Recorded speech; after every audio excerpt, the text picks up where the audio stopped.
Hello student, BSc part third year में inorganic chemistry चल रही थी और उसमें जो लास्ट अपना लेक्चर था उसमें ऑक्टाइडल कॉम्प्लेक्स है, उसमें स्प्लिटिंग को पढ़ रहे थे। उसमें सीएफएससी की वैल्यू कैसे निकालते वो भी कंप्लीट हो गया था। तो आज जो अपना नया टॉपिक है वो ये है कि क्रिस्टल क्षेत्र विपाटन किसमें पढ़ेंगे, चतुष्फलकीय कॉम्प्लेक्स के अंदर। तो क्रिस्टल फील्ड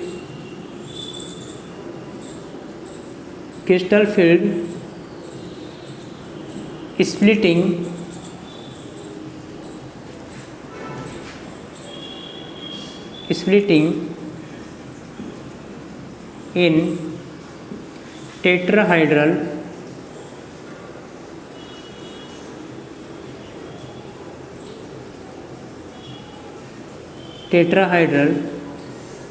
कॉम्प्लेक्स।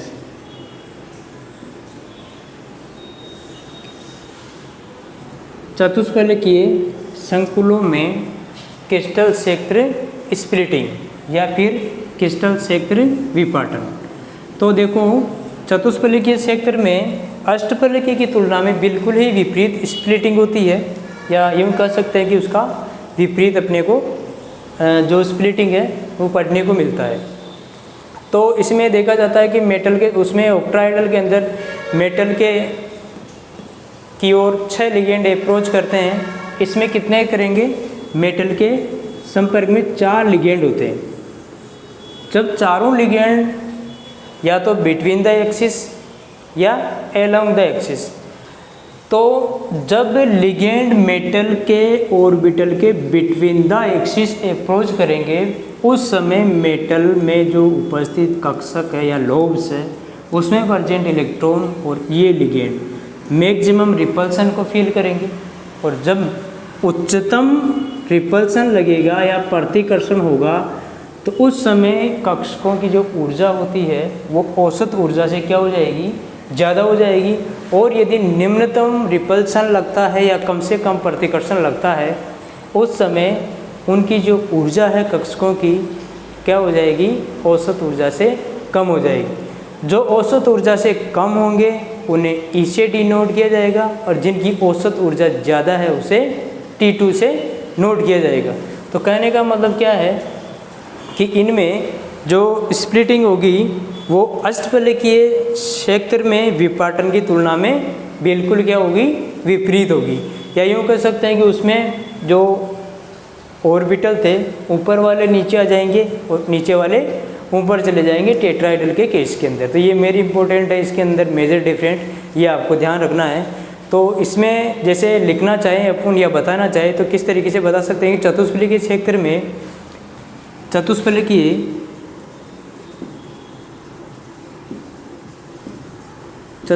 क्षेत्र में धातु आयन की तरफ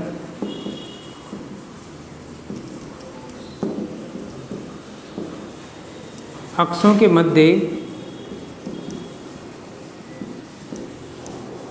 लिगेंड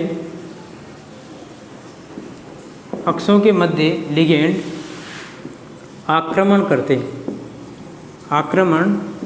करते हैं। यानी कि जो आपके लिगेंड रहेंगे ये जो लोब्स है तो यहाँ से आएंगे, मध्य से इधर से आएंगे between the axis, along the axis नहीं आएंगे, बिटवीन द एक्सिस आएंगे।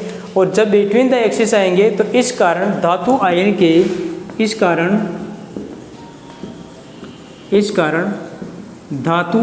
के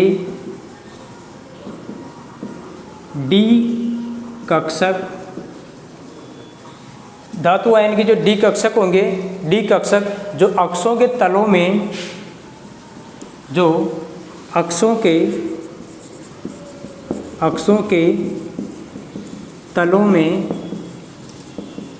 अक्षों के तलों में जो प्रेजेंट रहेंगे, या यूँ कह सकते हैं कि जो अक्षों के तलों में उपस्थित होंगे वो अपेक्षाकृत क्या करेंगे, अधिक ही प्रतिकर्षण को महसूस करेंगे। अक्षों के तलों में उपस्थित होंगे वो अपेक्षाकृत अधिक प्रतिकर्षित होंगे और आपको पता है कि जैसे जैसे रिपल्सन की टेंडेंसी बढ़ती जाती है, कक्षकों की एनर्जी डिफरेंट भी क्या होता है, या फिर कह सकते हैं कि स्प्लिटिंग भी ज़्यादा होने की टेंडेंसी हो जाती है, प्रतिकर्षित होंगे, जिससे इनकी औसत ऊर्जा अधिक हो जाती है। और औसत ऊर्जा अधिक होने के साथ साथ में ये हाई एनर्जी लेवल में शिफ्ट हो जाते हैं, प्रतिकर्षित होंगे, जिसके कारण या जिनके कारण इन कक्षकों की ऊर्जा औसत ऊर्जा से अधिक हो जाती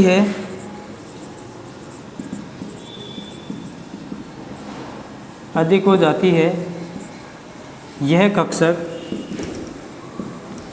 कौन कौन से होंगे, DXY, DYZ और DZX। ये तीन जो कक्षक है इनकी ऊर्जा क्या हो जाएगी, ज़्यादा हो जाएगी। ये क्योंकि ये मेटल की तरफ जब लिगेंड अप्रोच करेगा उस समय ये कक्षक कहाँ पर प्रेजेंट होते हैं, धातु आयन के डी कक्षक एक्सिस के तलों में प्रेजेंट रहते हैं, DXY, DYZ और DZX। ये कक्षक होते हैं, ये कक्षक अधिक प्रतिकर्षित होंगे। इन्हें किससे डिनोट किया जाता है, T2 से प्रदर्शित करते हैं। इनको जो दर्शाना है वो किससे है, T2 से प्रदर्शित करते हैं। अब देखो इधर ये कक्षक तो ज़्यादा रिपल्सन को फील करेंगे और ज़्यादा प्रतिकर्षित होंगे, तो कहाँ चले जाएंगे, ये निम्नतम ऊर्जा से अधिक ऊर्जा में पहुँच जाएंगे या उच्च ऊर्जा के सेक्टर में ये क्या हो जाते हैं, शिफ्ट हो जाते हैं। दूसरे टाइप का क्या है, जबकि DX स्क्वायर, DY स्क्वायर और DZ स्क्वायर, ये दो कक्षक ऐसे हैं जो कम से कम प्रतिकर्षित होते हैं और कम प्रतिकर्षित होने के कारण इनकी ऊर्जा जो होती है औसत ऊर्जा से क्या हो जाती है, कम हो जाती है। तो कहने का मतलब क्या है कि जबकि DX square, DY square, DZ square कक्षकों की पालियाँ अक्षों पर उपस्थित होती है, D कक्षकों की पालियाँ या लोब्स अक्षों पर स्थित होती है, वो तो बिटवीन द एक्सिस थी इस टाइप से, और ये कहाँ पर है, एक्सिस पर, इस एक्सिस पर है ये। तो ये वाला तो कंडीशन कौन सी है, पहले वाली जो भी मैंने बताई थी DXY वाली, और ये कंडीशन कौन सी है, DX स्क्वायर डे से Y स्क्वायर वाली।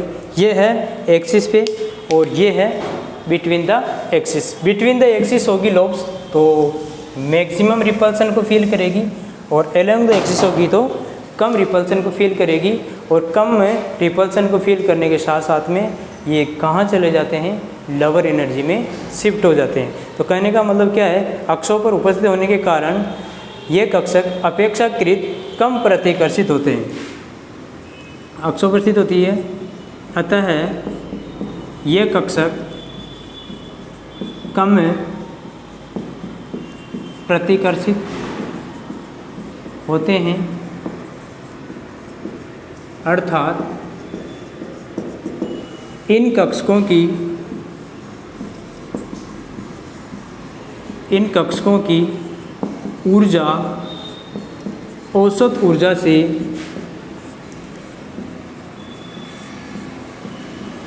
कम हो जाती है, इन्हें किससे डिनोट किया जाता है, इन्हें ई से प्रदर्शित करते हैं, और उच्च ऊर्जा वाले को किससे डिनोट करते हैं, T2 से। लोअर एनर्जी वाले को किससे डिनोट करते हैं, ई से। डबली जनरेट है ये, और ये कौन से हैं, ट्रिपली जनरेट। 3 समान ऊर्जा के कक्षक और ये ई क्या है, 2 समान ऊर्जा के कक्षक। तो अब देखो इधर कि जो इस तरीके से स्प्लिटिंग होने के बाद इन कक्षकों में इलेक्ट्रॉनों को क्या किया जाता है, पुनर्वितरित किया जाता है। किसको ध्यान में रखते हुए, हुंड के नियम को। ऑक्ट्राहाइड्रल कॉम्प्लेक्स में यदि स्ट्रॉन्ग फील्ड लिगेंड है तो उस समय हुंड नियम का पालन नहीं होता है, और यदि इस तरीके की कंडीशन हो तो उसमें क्या होगा, हुंड नियम का पूर्ण रूप से क्या होगा, पालन होगा। क्यों? क्योंकि यहाँ पर स्ट्रॉन्ग फील्ड और वीक फील्ड लिगेंड का कोई प्रभाव नहीं पड़ता है। इसीलिए यहाँ पर सिर्फ और सिर्फ कौन सा कॉम्प्लेक्स कंपाउंड बनेगा, हाई स्पिन कॉम्प्लेक्स बनता है। लेकिन ऑक्ट्राहाइड्रल में यदि स्ट्रॉन्ग फील्ड लिगेंड है तो उस कंडीशन में आपका कॉम्प्लेक्स कैसा बनेगा, लो स्पिन कॉम्प्लेक्स बनेगा, और उसमें वीक फील्ड लिगेंड है तो वो हाई स्पिन कॉम्प्लेक्स बनने की टेंडेंसी ज़्यादा होती है। तो कहने का मतलब क्या है, विपाटन या डी कक्षकों के विपाटन के बाद इन कक्षकों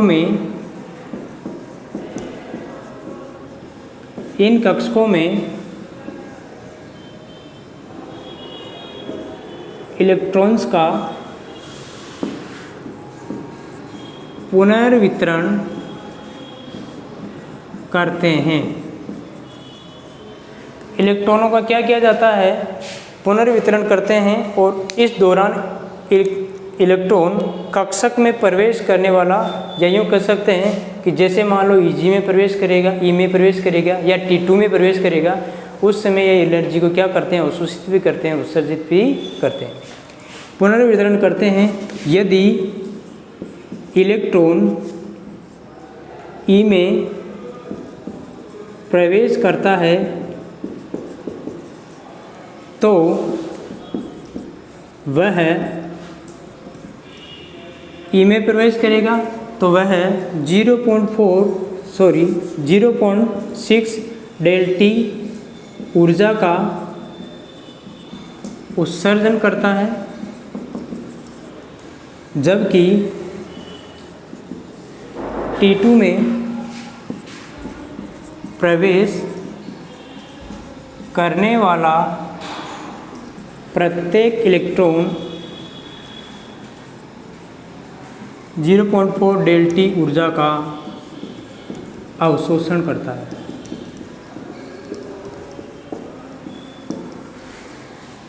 डी कक्षकों के विपाटन के बाद इन कक्षकों में इलेक्ट्रॉनों का पुनर्वितरण करते हैं। यदि इलेक्ट्रॉन ई में या ई कक्षक में प्रवेश करता है तो वह 0.6 डेल्टी ऊर्जा का क्या करेगा, उत्सर्जन करता है, जबकि T2 में प्रवेश करने वाला प्रत्येक इलेक्ट्रॉन 0.4 डेल्टी ऊर्जा को क्या करेगा, ये अवशोषण करेगा, डेल 4 0.4। अब इसके बाद क्या है कि वास्तव में देखा जाए तो मेटल की ओर लिगेंड किस तरीके से अप्रोच करते हैं इन टेट्राहाइड्रल कॉम्प्लेक्स। एक डायग्राम से देखते हैं क्यूब्स इस तरीके से।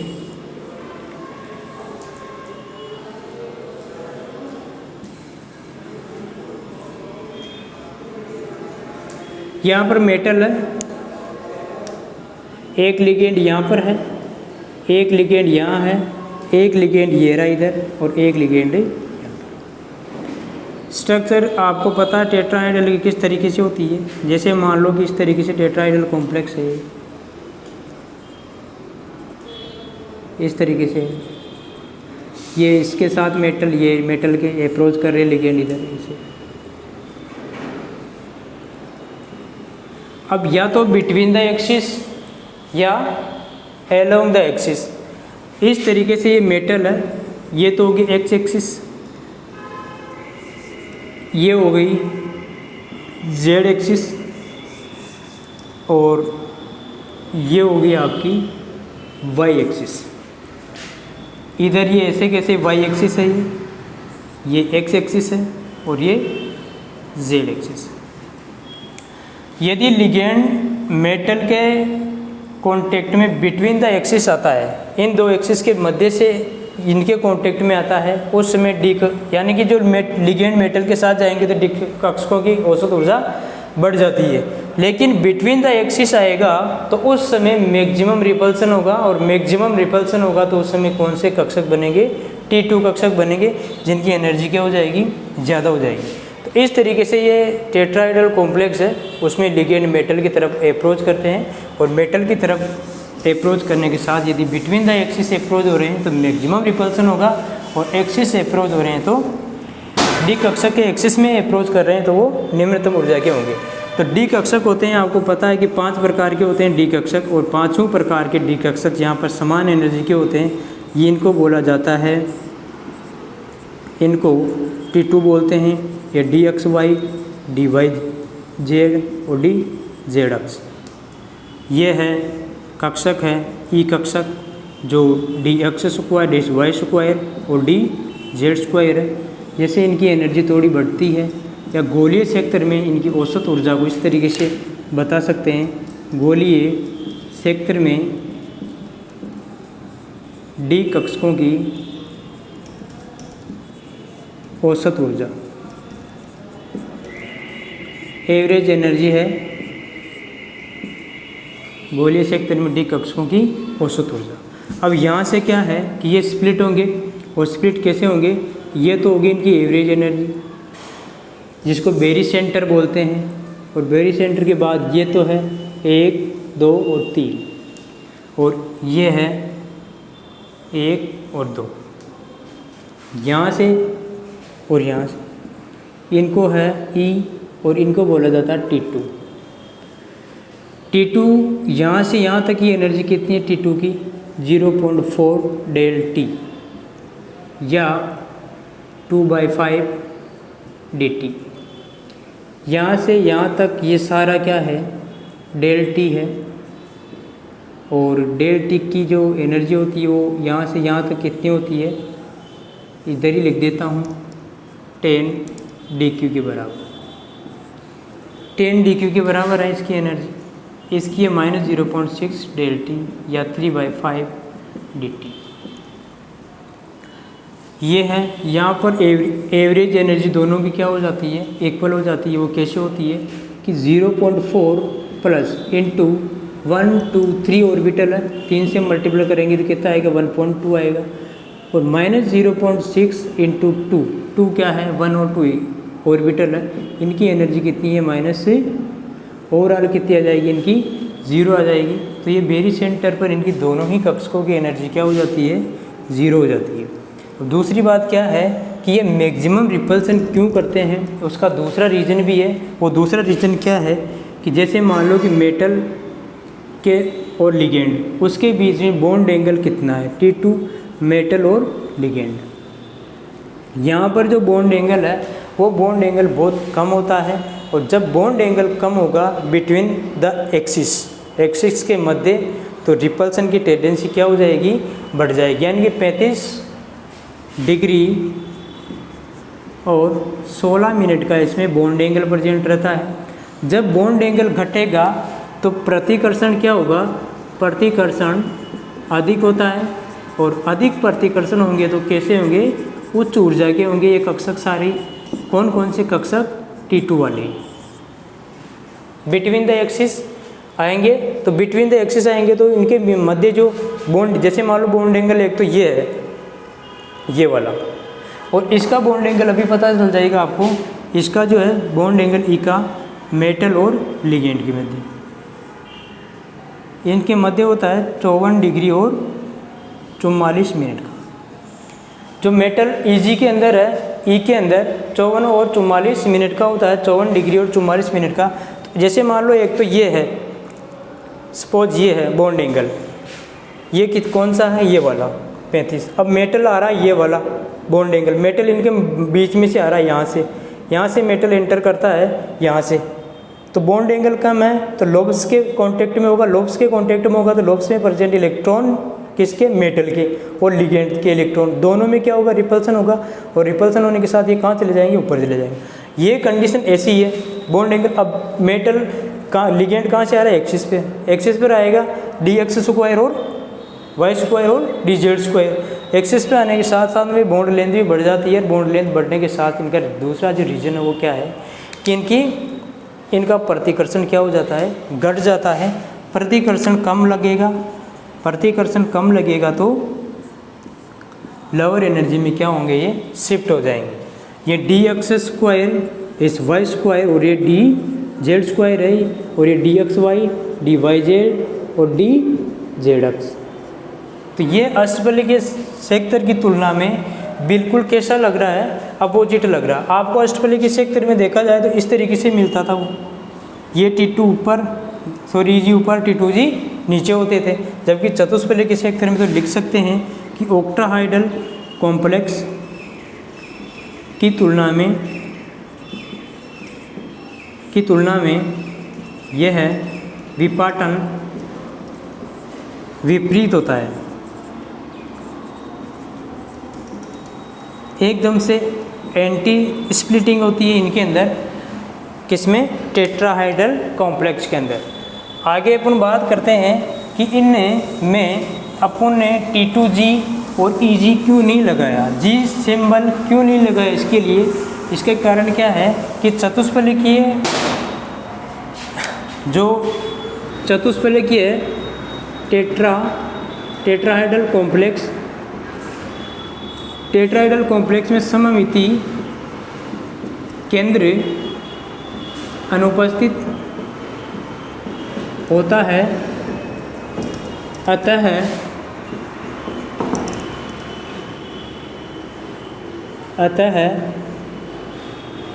G शब्द का प्रयोग नहीं करते हैं। सममिति नहीं है, वो गिराड है, और गिराड क्या है, सिमेट्री को बताता है। पहले वाले लेक्चर्स के अंदर मैंने बताया था आपको, T2G और EG के अंदर बताया था मैंने। तो अब क्या है कि यदि क्रिस्टल क्षेत्र स्थायीकरण ऊर्जा निकाले किसकी, टेट्राहाइड्रल की, तो किस तरीके से फॉर्मूला अपन सेट करते हैं कि क्रिस्टल फील्ड स्टेबिलाइजेशन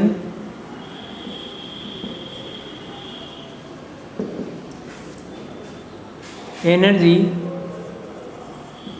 इन टेट्राहाइड्रल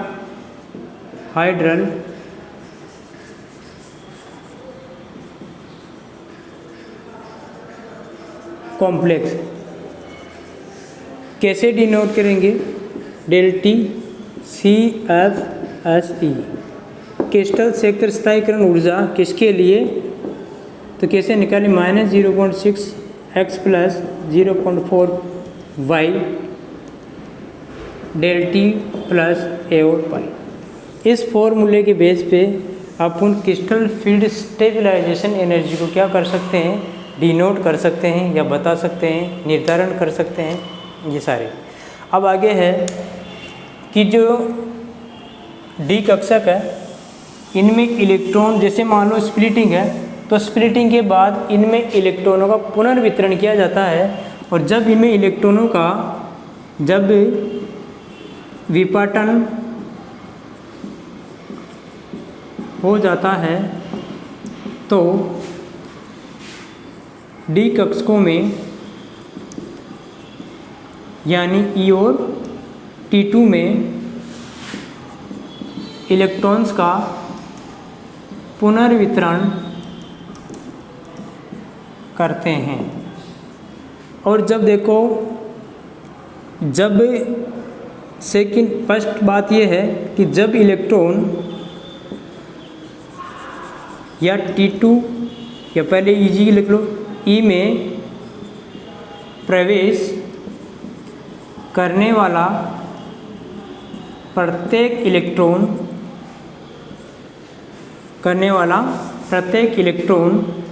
0.6 ΔT एनर्जी उत्सर्जित करता है।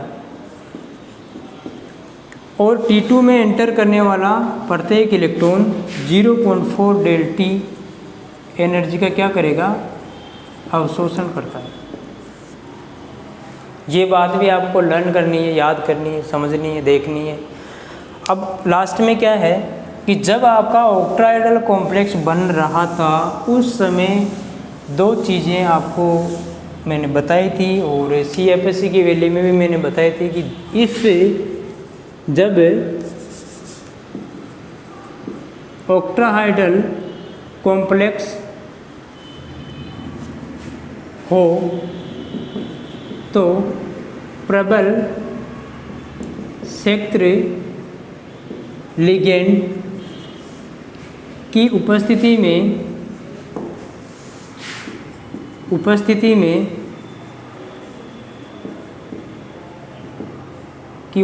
में निम्न चक्रण संकुल बनता है, जबकि यदि दुर्बल क्षेत्र लिगेंड है हो तो उच्च चक्रण संकुल बनता है। हाई स्पिन कॉम्प्लेक्स और लो स्पिन कॉम्प्लेक्स बनता है, लेकिन नोट चतुष्फलकीय संकुलों में या चतुष्फलकीय क्षेत्र में हमेशा हाई स्पिन कॉम्प्लेक्स या उच्च चक्रण संकुल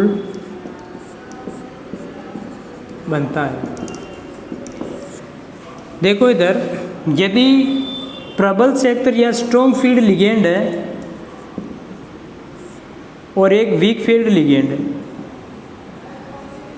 इस कंडीशन में हुंड का नियम का पालन नहीं होता है। वीक फील्ड लिगेंड या टेट्राहाइड्रल कॉम्प्लेक्स जो होता है उसमें हुंड नियम का पालन होता है।